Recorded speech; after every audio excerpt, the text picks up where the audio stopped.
Evangelho segundo Mateus, capítulo de número 20.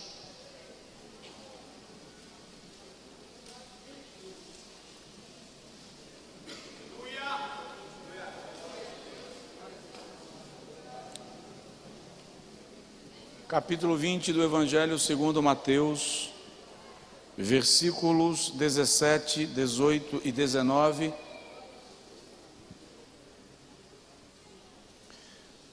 Antes da leitura, deixa eu lhe fazer uma pergunta.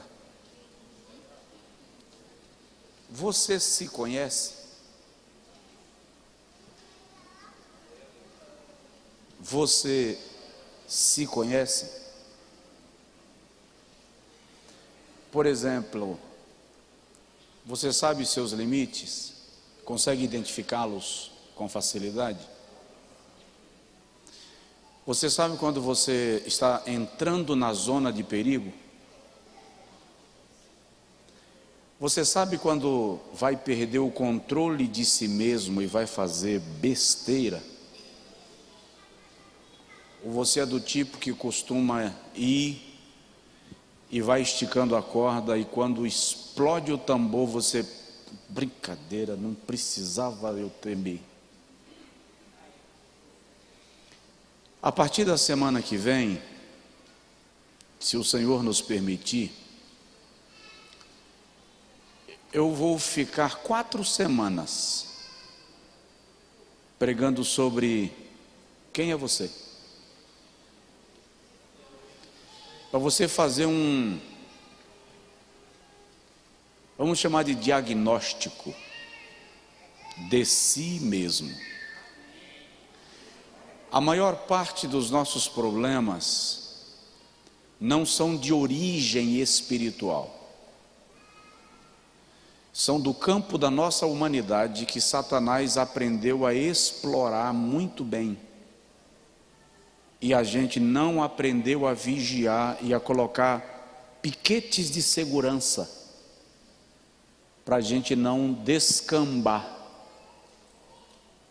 nos descontroles temperamentais. Quem já viajou de trem, de metrô, sabe que quando você chega na estação tem uma linha amarela no lugar do embarque. É uma sinalização de que dali em diante você não pode passar, é zona de perigo.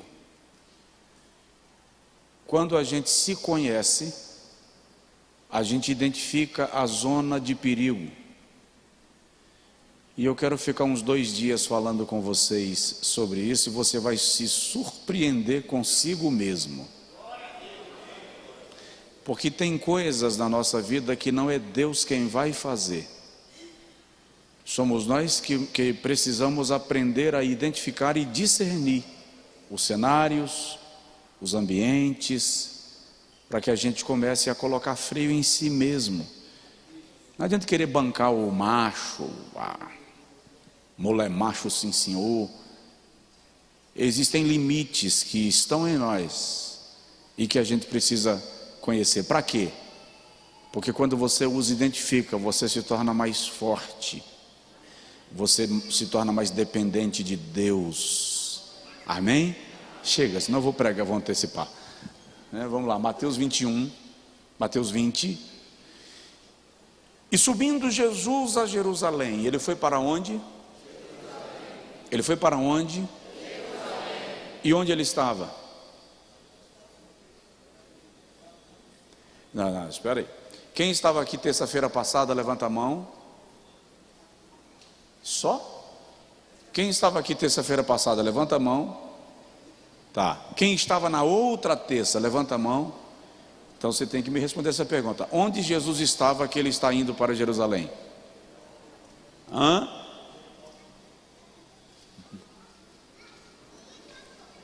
Sério?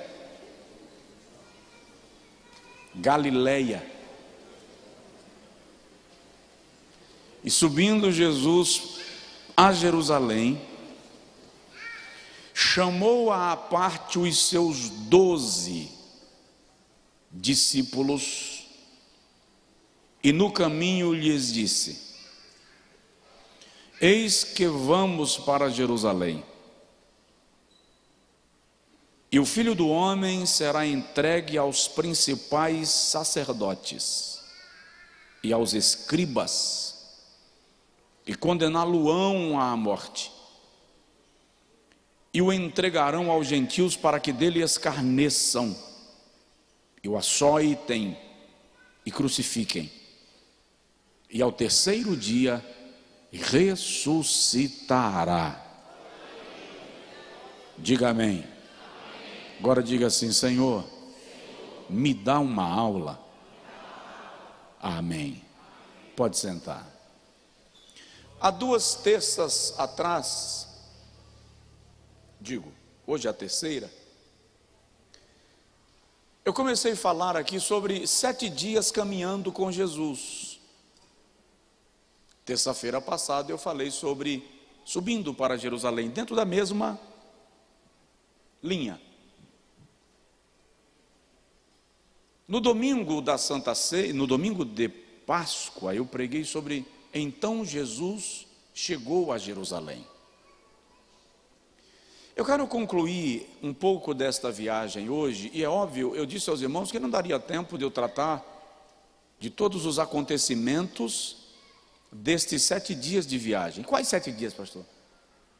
Presta atenção, nos dias de Jesus, a Palestina estava dividida em 3 partes, em 3 regiões: Judeia, Galileia e Samaria.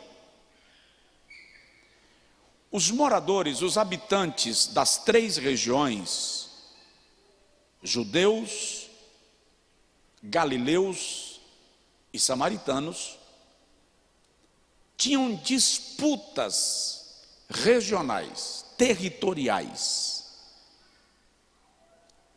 Os embates eram de cunho político, religioso e cultural. Por exemplo, judeus e samaritanos não se comunicavam. Um rabino judeu me disse que nos dias de Jesus, um judeu não lavaria os pés no tanque onde um samaritano tivesse lavado as mãos. Tamanha era a rivalidade entre eles. É tão drástica a disputa que quando Jesus quer provocar a mentalidade dos líderes religiosos de Israel, ele conta a parábola do bom samaritano. Aquilo é uma provocação grave, provocação braba, como diria o roceiro. Judeus e galileus também não tinham uma relação muito boa. Quando Pilatos mandou matar alguns galileus diante do altar em Jerusalém, Jesus cita isso, os judeus vieram contar para Jesus o episódio, meio que querendo provocar a Jesus, para ver como Jesus reagiria. E eles vêm contar com aquele sentimento de bem feito, os galileus tinham que morrer mesmo, porque eles são indignos do templo. Aí Jesus traz o exemplo da torre de Siloé, quando os 75 israelitas são esmagados pela torre. E aí Jesus pergunta: que diferença há entre a tragédia que houve com vocês na torre de Siloé, com essa tragédia que há com os galileus na frente do altar? Esses episódios revelam uma disputa entre esses povos. Jesus nasce em Belém, região da Judéia. Quando o anjo do Senhor aparece a José e fala do plano de Herodes de matar a Jesus, José vai embora para o Egito. E quando José volta do Egito, ele não volta para Belém, ele não volta para a Judéia, ele volta para Nazaré, que é região da Galileia. É na Galileia que Jesus cresce, na aldeia de Nazaré, próxima à grande cidade do seu tempo, na Galileia, chamada Cafarnaum. Cafarnaum também está na Galileia. Aquela conversa que Jesus tem com a mulher samaritana ocorre no território de Samaria, dos samaritanos. As 3 regiões são visitadas por Jesus em seu ministério. Quando ele passa pelos 40 dias e 40 noites de jejum, sendo tentado pelo diabo, depois dos 40 dias ele vem do deserto para Nazaré, a cidade onde ele cresceu e viveu. E em Nazaré ele vai para a sinagoga de Nazaré. E quando ele lê o texto do profeta Isaías, o Espírito do Senhor está sobre mim porque ele me ungiu. O povo de Nazaré o expulsa da sinagoga e também o expulsa de Nazaré. E quer inclusive jogá-lo do monte abaixo, no monte chamado do precipício. Jesus passa entre eles e vai embora para Cafarnaum. E aí Jesus lança uma premissa, uma regra, uma lei da vida. Profeta não tem honra na sua casa. Tem gente que interpreta esse versículo dizendo, não, nós não temos que honrar os nossos, porque a Bíblia já diz que profeta não tem honra na sua casa. Se você é de Nazaré, fica à vontade, porque eu estou indo embora para Cafarnaum. Jesus está ensinando que um profeta não deve ficar num lugar onde ele não é honrado. É tanto que ele não volta mais em Nazaré. A única vez que ele passa em Nazaré, a Bíblia diz que ele não fez milagres, por causa da incredulidade do povo. E a incredulidade ali está no campo da desonra, porque o povo olha para ele e diz assim, você não é o filho de Maria e de José? Como é que a gente vai crer que ele faz milagre? Que nada. Então, porque o desonram, não creem nele, e porque não creem nele, não recebem milagres. É em Cafarnaum que Jesus desenvolve, ou na região de Cafarnaum, que Jesus desenvolve a maior parte do seu ministério, junto ao mar da Galileia, onde ele fez a maior parte dos seus milagres. Não se sabe exatamente quantas vezes Jesus foi a Jerusalém durante os seus 3 anos e meio do seu ministério terreno. O que se sabe é que todo judeu precisava ir a Jerusalém, pelo menos uma vez por ano, nas festas nacionais. Era obrigatório, pelo menos uma vez por ano, comparecer em Jerusalém. João, o evangelista, cita pelo menos 5 vezes a presença de Jesus em Jerusalém. Mas não se sabe ao certo, não há um consenso sobre. Mas agora chegou o momento de Jesus ir a Jerusalém a última vez. E da Galileia, onde Jesus estava, até a Judeia, em Jerusalém, para onde Jesus ia, distava aproximadamente 120 milhas, cerca de 190 quilômetros, subindo. Era região deserta. A viagem demorava em média de 6 a 8 dias. As pessoas tinham mais de uma opção de trajeto, mas a opção mais adequada era margeando o Jordão, tanto porque era menos deserto, portanto menos perigoso dos assaltos na viagem, quanto porque havia aldeias e povoados onde o indivíduo poderia recorrer a alimento, hospedagem no período da viagem. Afinal são 6 a 8 dias de caminhada. Agora, para esta última viagem, Jesus chama os 12, e o texto diz, à parte. E ele diz, estou subindo para Jerusalém, e lá eu vou padecer. Eu serei fustigado, torturado, machucado. açoitado, escarnecido, e serei crucificado. Vou ressuscitar ao terceiro dia, mas o processo vai acontecer.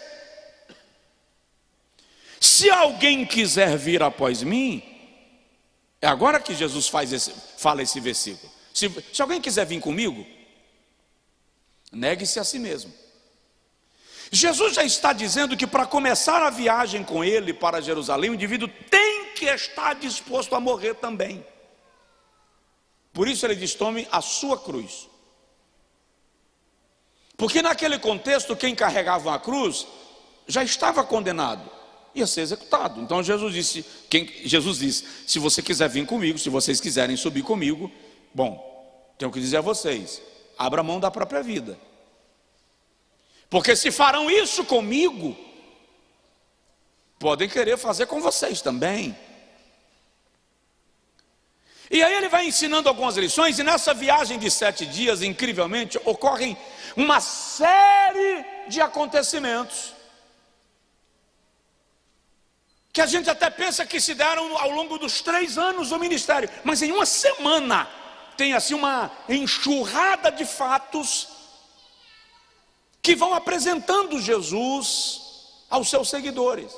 E um deles é esse, é quando ele diz: se alguém quiser vir após mim, não é obrigado, você não tem que me seguir, negue-se a si mesmo, tome cada dia a sua cruz e siga-me. Falamos disso na primeira terça-feira que tratamos do assunto.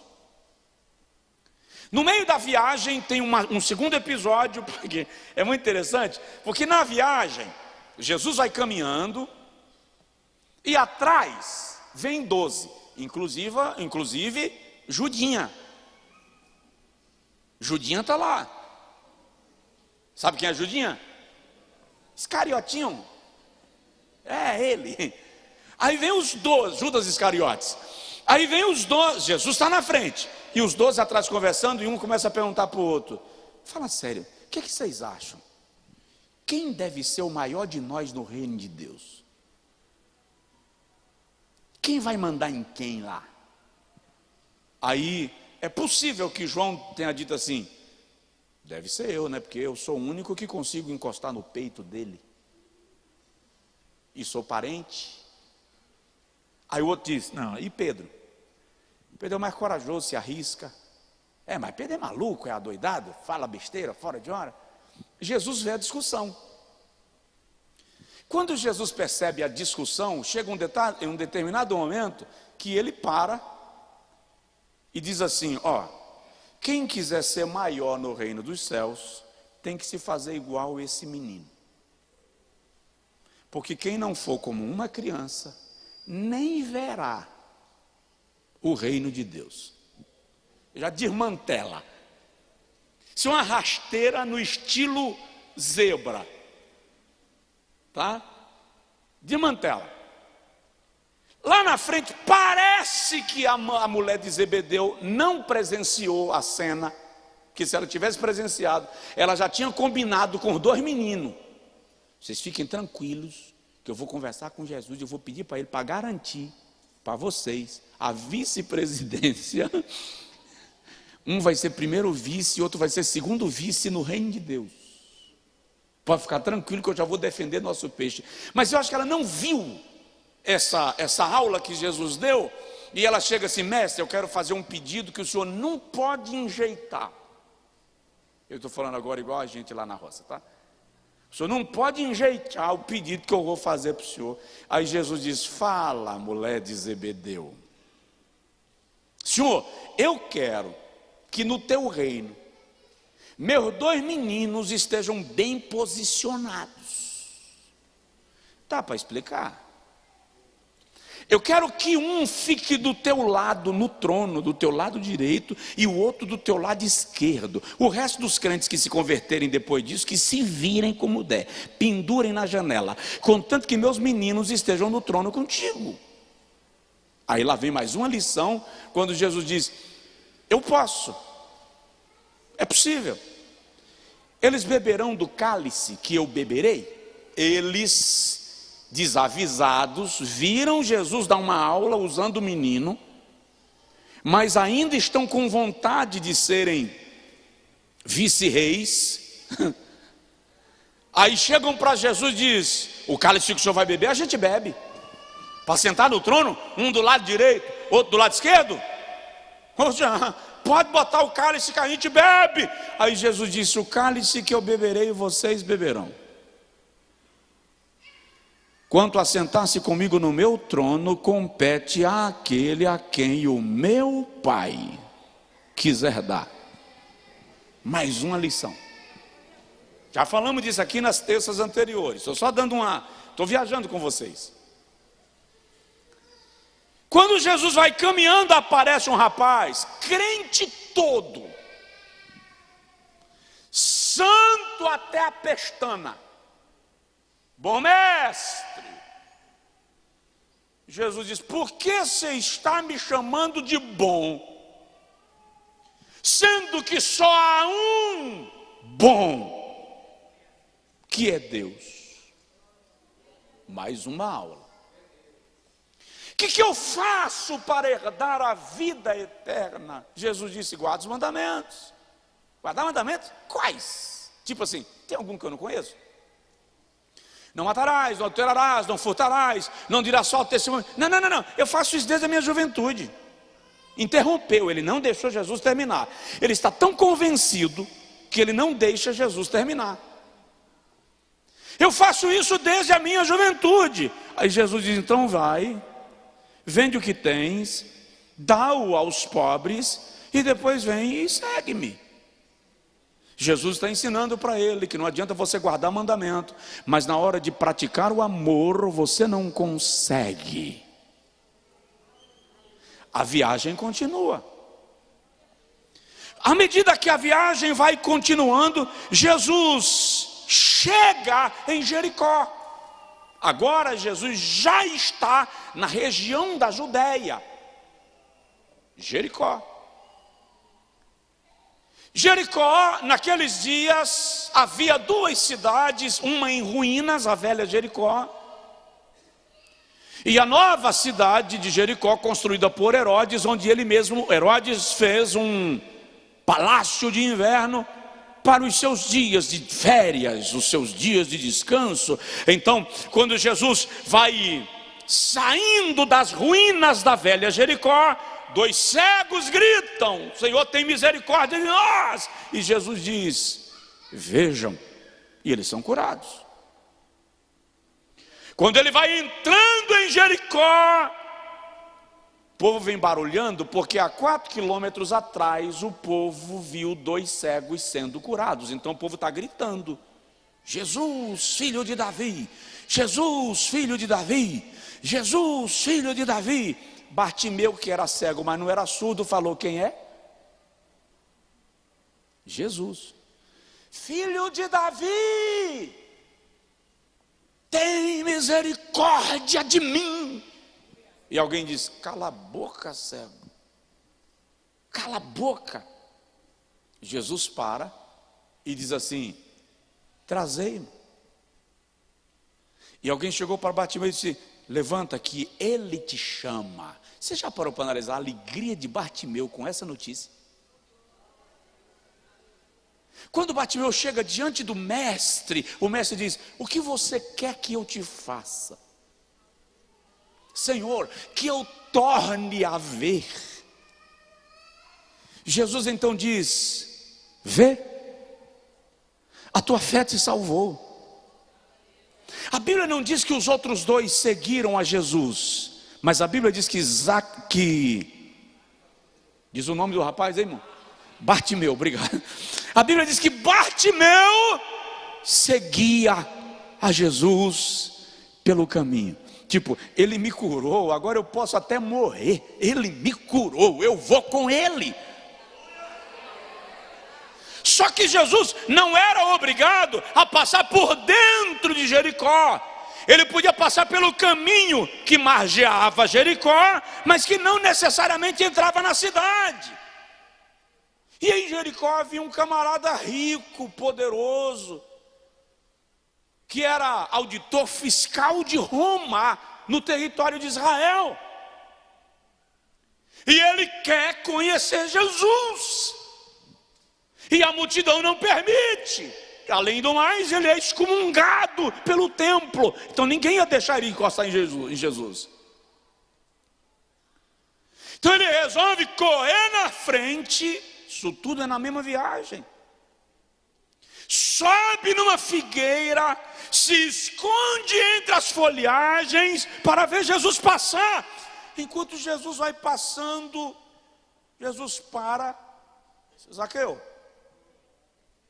desce. Desce rápido, moço, eu vou dormir na sua casa.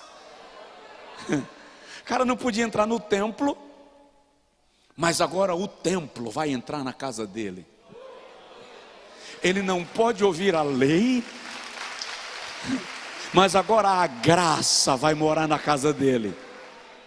Ele foi condenado pelo templo, mas agora a salvação vai para a casa dele. Jesus passa a noite na casa de Zaqueu e salva a casa de Zaqueu. Terminou. Jesus vai continuar subindo para Jerusalém. Terça-feira nós paramos aqui. Quando Jesus vai chegando em Jerusalém, antes de entrar em Jerusalém, porque é uma subida, e para Jerusalém desce. Então Jesus sobe, na subida está Betfagé, casa de figos, e à frente de Betfagé, Betânia. Se você não ouviu a pregação da Santa Ceia, ou se esqueceu, ouve de novo, eu falo bem detalhadamente. Quando Jesus chega em Betfagé, ele diz a 2 discípulos: ide à aldeia mais próxima. Olha para mim, qual é a aldeia mais próxima que o texto cita? Betânia. Na entrada da aldeia tem uma jumenta presa e um jumentinho. Trazei-mos. Só Mateus diz, me parece, que trouxeram não apenas o jumentinho, trouxeram a jumenta também. Se alguém vos perguntar por que soltais a jumenta, dizeis: o mestre precisa dele, do jumentinho. De fato, alguém pergunta, eles soltam a jumenta, trazem o jumentinho. Jesus colocam manto sobre o jumento, Jesus sobe no jumento, e agora Jesus vai sair de Betfagé para Jerusalém, e aí a multidão começa a gritar. Por que a multidão começa a gritar? Porque o profeta já havia dito, que Zacarias capítulo 9, que o seu rei viria montado num jumento, filho de uma jumenta. Por isso Jesus também traz a jumenta para o cumprimento literal, objetivo, claro, da profecia. E à medida que Jesus vai descendo para Jerusalém, a multidão vai gritando: Hosana nas alturas, bendito o rei que vem em nome do Senhor. A multidão que vem gritando com ele desperta a multidão da frente. As pessoas começam a abrir as portas. João diz isso. Começam a abrir as portas para ver o que está acontecendo. E aí a multidão vai saindo de dentro de casa e vai se unindo ao grupo, e jogam ramos no chão, e gritam, e louvam. Ora, Jesus sabia o que ele estava fazendo. Jesus sabia que aquilo seria recebido pelo Sinédrio como uma ameaça política. É tanto que quando Jesus vai entrando em Jerusalém barulhando, João diz que o Sinédrio se reuniu e disse: vede como toda a multidão o acompanha. E a Bíblia diz assim: e ali deliberaram matá-lo. Eles já queriam matar a Jesus, mas eles não haviam encontrado uma razão que juridicamente respaldasse a ação, mas agora Jesus deu, ele está revolucionando, e ele não deu porque ele errou no cálculo, não, Jesus sabia, já estava cumprido o tempo, já era a hora, e ele agora veio para cumprir a missão que o Pai lhe havia determinado. E quando ele entra em Jerusalém, Jesus não vai para o Sinédrio, Jesus vai para o templo. Aqui vai mais um ato de Jesus dessa viagem. Se você está caminhando com Jesus, está aí. Ele chega no templo, e aí, irmão, Jesus chega e ele cata um azorrague, um cabo de alguma coisa, e ele entra no templo com um azorrague, um chicote, e Jesus sai virando mesa. Agora, olha bem para mim, precisa de chicote para virar mesa? Sim ou não? Precisa de chicote para virar mesa? Então para que Jesus pegou o chicote? Vou virar mesa, fica bem na tua, porque se você vier, eu lhe acerto, seu ladrão. A minha casa é casa de oração, e vocês transformaram a minha casa em ninho de salteadores. Irmão, Jesus está mexendo com a cúpula da religião, os sacerdócios, os escribas, os fariseus. Jesus está mexendo com o sinédrio. Jesus está mexendo com os saduceus. Por quê?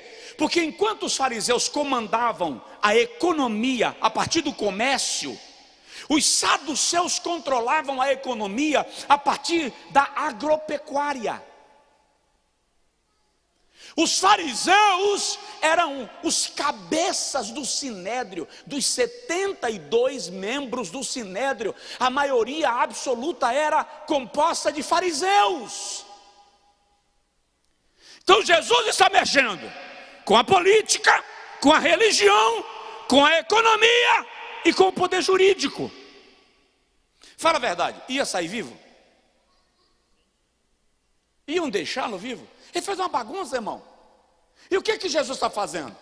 Quando Jesus chega no templo e bagunça, porque ele bagunçou, ali ele botou para esculambar.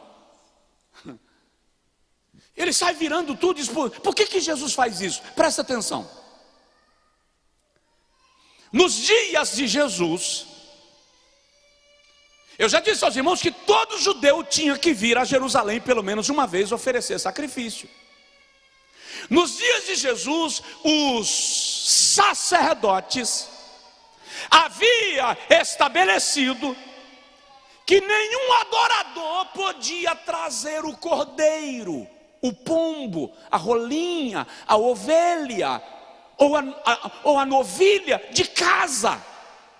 Eles haviam estabelecido que os animais criados em casa não eram puros e por isso não poderiam ser oferecidos em sacrifício no templo. Com isso, o que eles fizeram? Os fariseus e os sacerdotes se tornaram criadores de ovelhas, de vacas, de pombinhos, de rolinhas. Para quê? Porque quem vinha adorar, vinha lá da Galileia, vinha de Samaria. Os judeus de outras partes do mundo tinham que vir. Os que moravam no Egito, na Pérsia, na África, tinham que vir para Jerusalém adorar. Então todo mundo chegava e tinha que ir no mercado, no mercadão dos sacerdotes, comprar a ovelha do sacrifício, comprar o cordeiro do sacrifício, comprar a novilha do sacrifício. Com isto, os saduceus se tornaram poderosamente grandes pecuaristas às custas da adoração do povo. Mas não era só isso. O camarada que vinha adorar, ele não podia ir no templo e comprar a ovelha e a novilha e o animal do sacrifício com o dinheiro que ele trazia de casa. O templo não aceitava denário, nem dracma, nem de dracma. Era preciso ir na casa de câmbio, trocar o dinheiro que o povo movimentava por uma moeda chamada de tetradracma síria. Só os sumos sacerdotes tinham acesso à tetradracma síria. Ela é até hoje a moeda mais forte da história. Ela ficou cerca de 350 anos sem sofrer nenhuma variação cambial. Então, o judeu que vinha adorar tinha que comprar o cordeiro lá no mercadão dos saduceus, que controlavam a agropecuária. Só que para comprar, ele tinha que ir na casa de câmbio dos fariseus, converter a moeda. Quem eram os fariseus? Os comandantes do sinédrio. Com tudo isso, os sacerdotes eram beneficiados. E naqueles dias o sacerdócio era um cargo político. Era Roma quem nomeava e fazia a escala do serviço dos sacerdotes e dos levitas. Com aquilo, a adoração a Deus estava sofrendo uma exploração violenta, virulenta, pecaminosa, gananciosa, ridícula, abusada.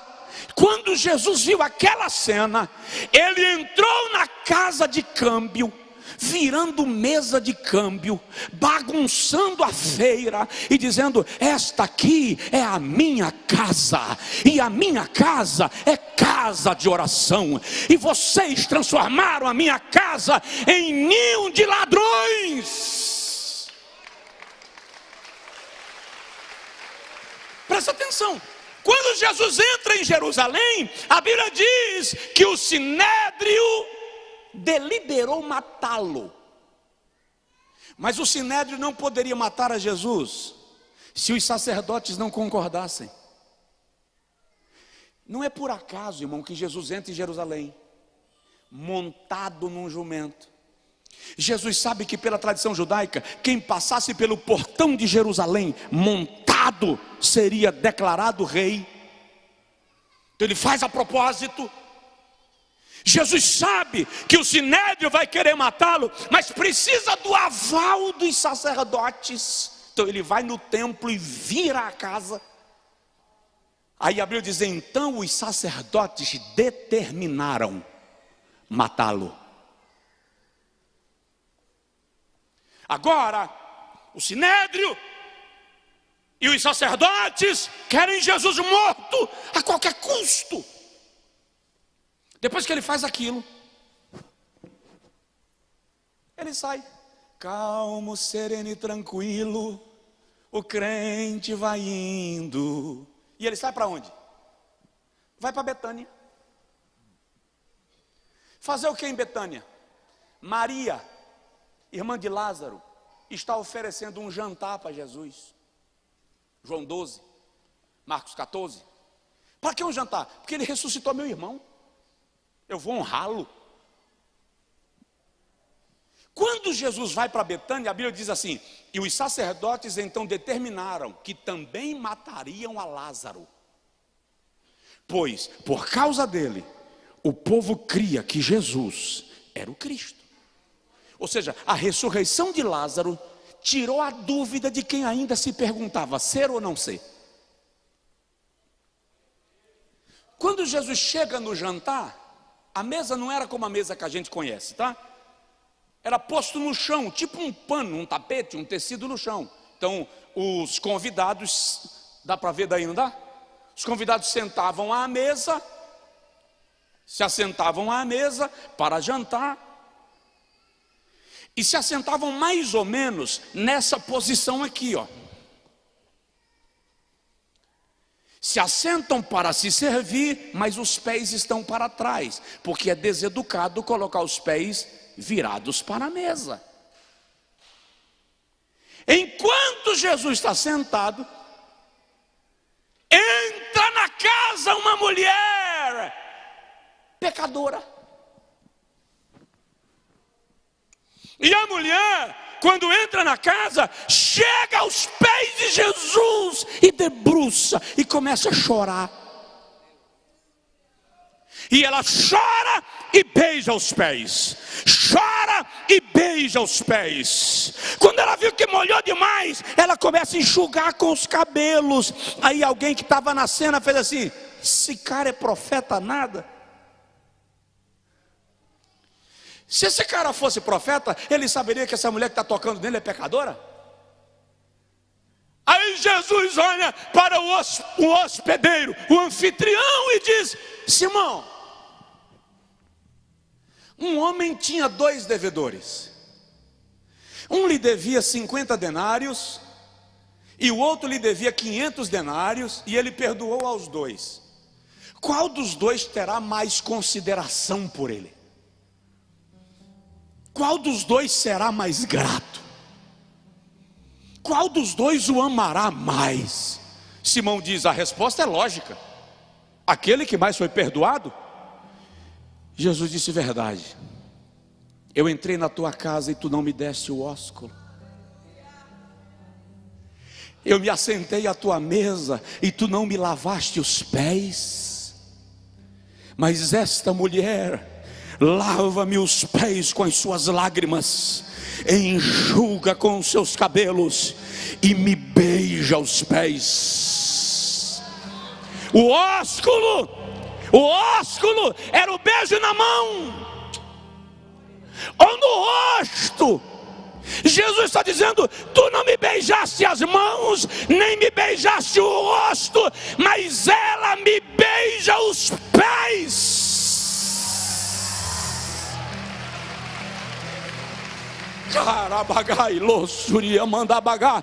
Por isso que eu te digo que perdoados são os seus pecados.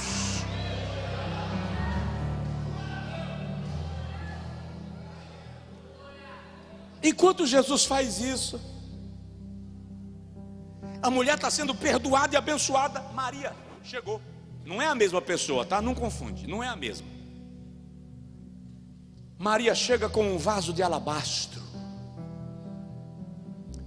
O vaso de alabastro, o alabastro era uma pedra branca, transparente, translúcida. Só que a Bíblia diz que dentro da pedra tinha um perfume de nardo puro, avaliado em 300 denários, 300 dias de trabalho. E a mulher não abriu o vaso, porque o texto revela que o vaso era um vaso único, não era um perfume de uso em casa, era uma joia.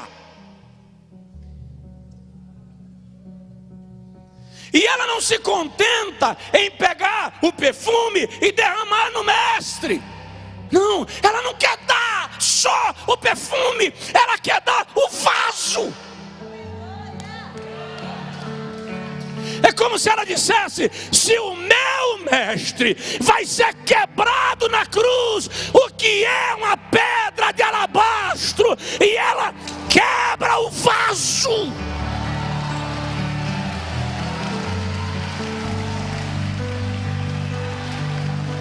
Quando a Bíblia diz que o perfume encheu toda a casa, é porque quando ela quebrou, espanou.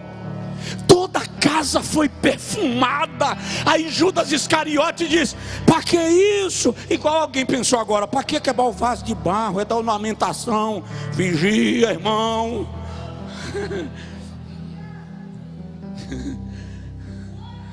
Judas diz: para que isso? Podia vender e dar para os pobres. Jesus disse: os pobres sempre estarão no meio de vocês. Mas essa mulher antecipou-se em ungir o meu corpo para a sepultura. Pelo que eu vos digo, que em qualquer parte onde esse evangelho for pregado, o nome dela será mencionado.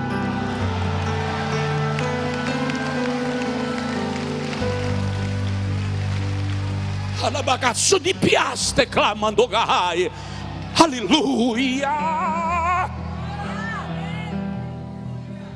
Vamos terminar?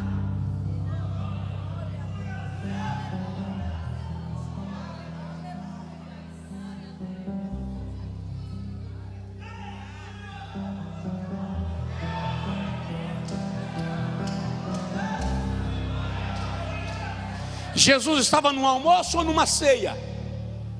A Bíblia chama de almoço ou ceia? Ceia. Que hora é a ceia? À noite. Um membro do Sinédrio, sabendo que o Sinédrio já havia deliberado matar a Jesus, ele não queria se expor, mas ele queria saber quem é Jesus. Mas eu sou um príncipe, eu sou do judiciário, como é que eu vou ver Jesus? Ele já está condenado, ele vai morrer. Depois da Páscoa, ele vai ser executado. O que eu faço para encontrar com ele? Pela importância, Nicodemos tem informantes. Ele sabe que Jesus está entre Betânia e Betsaida, Betfagé. Então ele sai de Jerusalém de noite. Eu vou conhecê-lo. E eu vou conhecer antes que ele morra.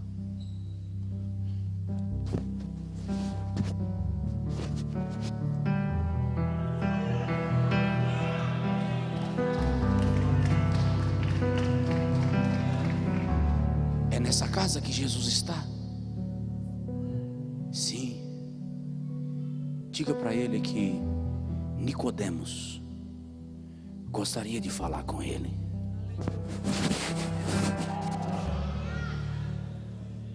O mestre vem. Quando o mestre vem, Nicodemos diz assim: mestre, irmão, olha para mim. Um membro do Sinédrio não chamaria alguém de mestre. Só podia ser chamado de mestre quem havia estudado na escola dos rabinos. Jesus não estudou. Mas Nicodemos chega assim e diz assim: olha, nós sabemos que tu és mestre. Nós quem? O Sinédrio todo está determinado a te matar, mas é inveja. Todo mundo reconhece que você é rabi, vindo de Deus, porque ninguém tem coragem de fazer o que você está fazendo se Deus não estiver nele. Ninguém tem coragem de virar o templo de cabeça para baixo se não for pela autoridade de Deus. Ninguém tem coragem de desafiar o Sinédrio se não for na autoridade de Deus. Tu és mestre. Quando ele diz tu és mestre vindo de Deus, Jesus, que estava disposto a tudo e a qualquer coisa, diz: é necessário nascer de novo.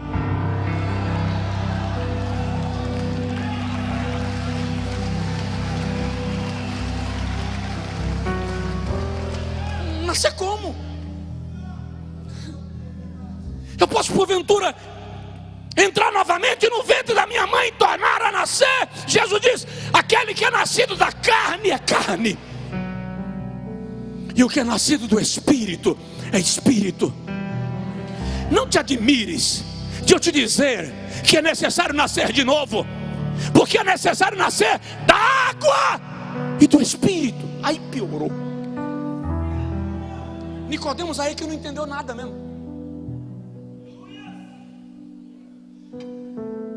Quer nascer da água, quer nascer do Espírito. Jesus diz: vou te explicar. O vento sopra onde quer. Pneuma. O Espírito sopra onde quer. Ouve-se a sua voz, mas não se sabe de onde vem, nem para onde vai.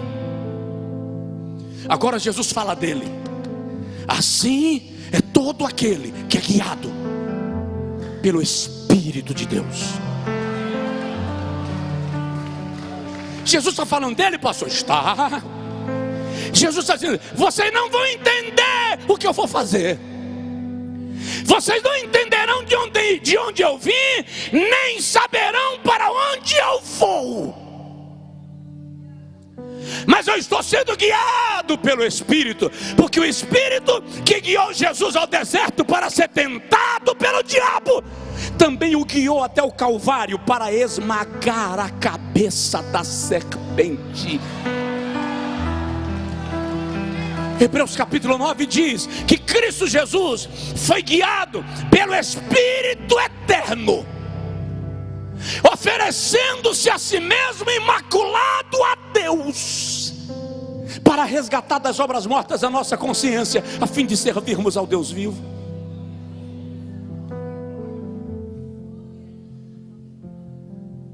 Deixa o restante para a próxima Santa Ceia, porque agora entra na cena do Calvário. Depois disso aqui, Jesus diz: vai começar a celebração da Páscoa, prepare o cenáculo. Enquanto comiam a Páscoa, ele estabeleceu a Santa Ceia. Qual a diferença da Páscoa para a ceia na sua liturgia? Na Páscoa eles tomavam o cálice e depois comiam o pão. Na Santa Ceia Jesus oferece o pão e depois o cálice. O que ele está dizendo? O que isso significa, pastor? Ele está dizendo: eu estou virando a chave, abrindo uma nova dispensação, abrindo um novo tempo. Estou pegando, vou quebrar não, estou pegando a velha dispensação e colocando de cabeça para baixo, e abrindo a nova dispensação. Ela vem com ramos de vitória, ela vem com ramos de vida, ela vem com adoração espontânea. E eu já tinha dito isso para a mulher samaritana, quando eu disse: a hora vem e já chegou. Ou seja, vem a hora e a partir de agora estou inaugurando um novo tempo, uma nova dispensação, uma nova era, uma nova forma de culto, uma nova forma de servir a Deus. Qual? Nela os verdadeiros adoradores adorarão ao Pai em espírito e em verdade.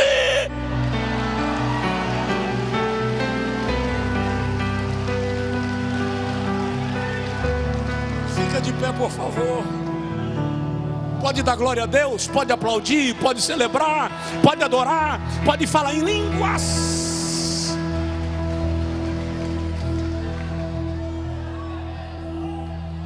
É por essa razão que é Nicodemos e José de Arimateia que vão a Pilatos com uma intervenção, pedindo autorização para tirarem o corpo de Jesus da cruz e sepultá-lo. Porque Nicodemos decidiu seguir a Cristo. Não dá para encontrar com Ele de noite e permanecer vivendo na escuridão. Eu tenho que assumir que Ele mudou a minha vida. Eu tenho que assumir que Ele tocou na minha alma. Suas palavras mexeram com a minha essência. É por isso, e não dá tempo para falar um pouco mais, mas vamos dá um salto aqui nos episódios, quando ele está no Calvário.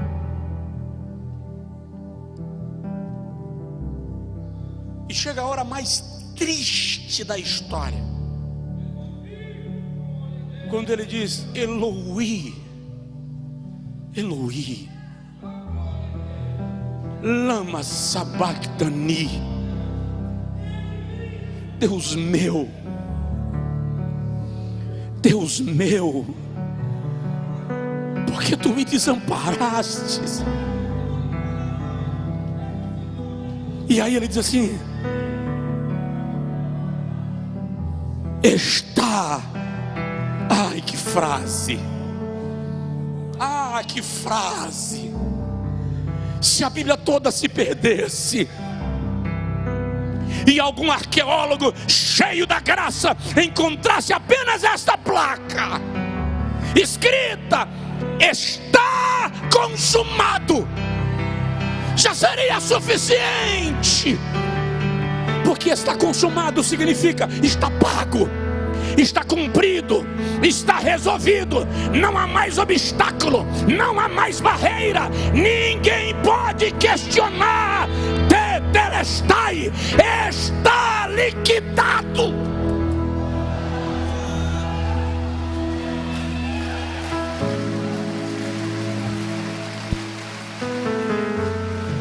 Em tuas mãos, entrego o meu espírito. O corpo declinou, a cabeça tombou. Jeová não aguentou.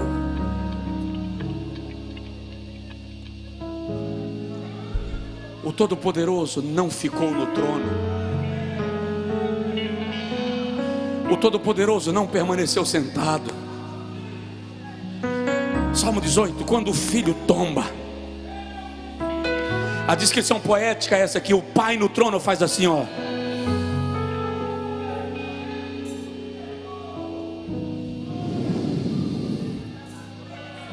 O texto diz: das suas entranhas subiram fogo, e das suas narinas saíram brasas vivas. E o pai se levanta do trono e chama um querubim. Os querubins são aqueles anjos que ficam diante do trono, na visão de Ezequiel, na visão de Daniel, na visão do Apocalipse. E um querubim se aproxima. Por isso que em Ezequiel 1, eles não são chamados de anjos, eles são chamados de carros.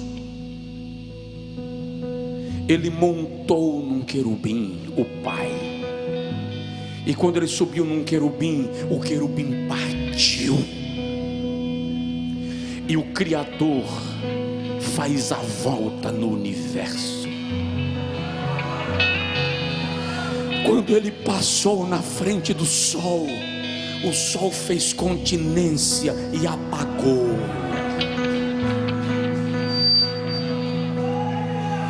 E quando ele fecha o círculo, ele desce.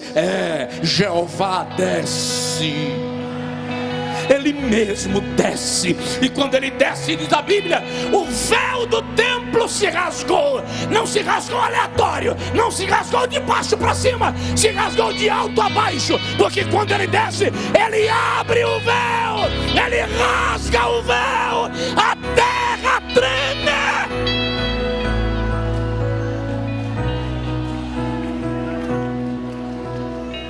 E quando a terra treme, os soldados caem e, desesperados, eles olham para o centurião, o comandante, e perguntam: o que aconteceu? O que é isto? E o centurião cai de joelhos e diz: este homem é verdadeiramente o Filho de Deus.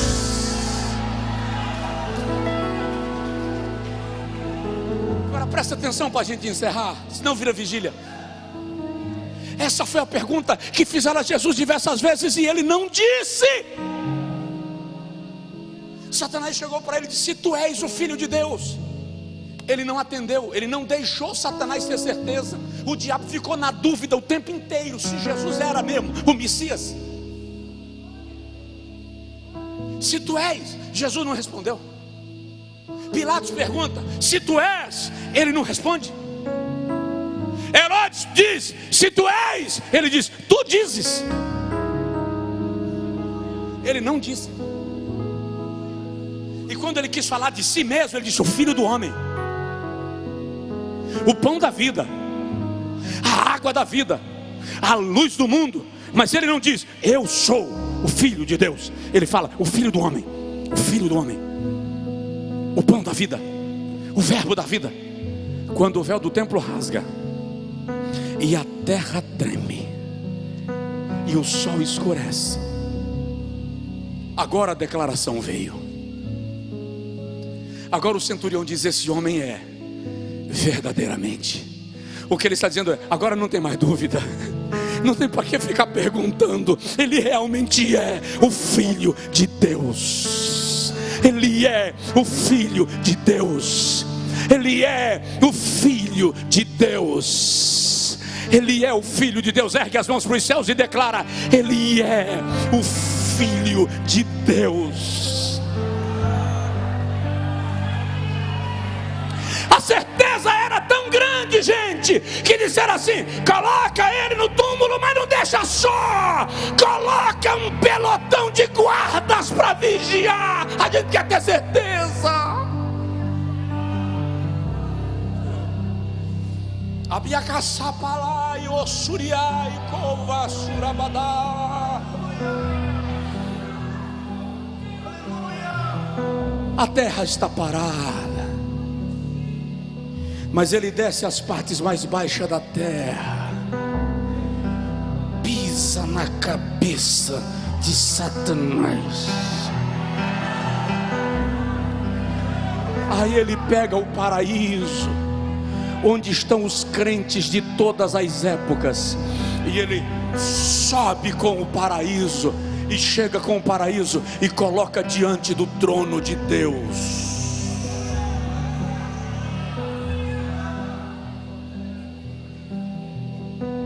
E desce. Domingo pela manhã está todo mundo lá. João 20. Vem um anjo, que a Bíblia diz que ele tem a aparência de um relâmpago. E quando o anjo pisa, os soldados caem. E o anjo remove a pedra. E eu imagino quando o anjo removeu a pedra, o anjo fez assim.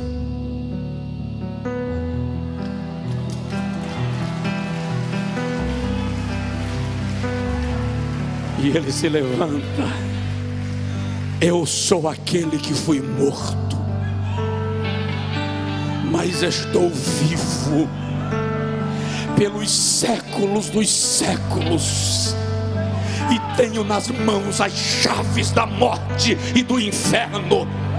É-me dado todo o poder nos céus e na terra. Se você pode, dê glória, aplauda, fale em línguas, chore, adore a Ele. Foi por nós, foi por nós,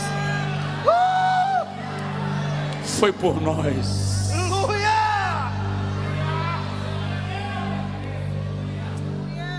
É por isso que quando ele encontra Maria Madalena no jardim, ele diz: vai, dize aos meus discípulos e a Pedro que eu vou para a Galileia. Eu volto para lá. Eu os encontro lá.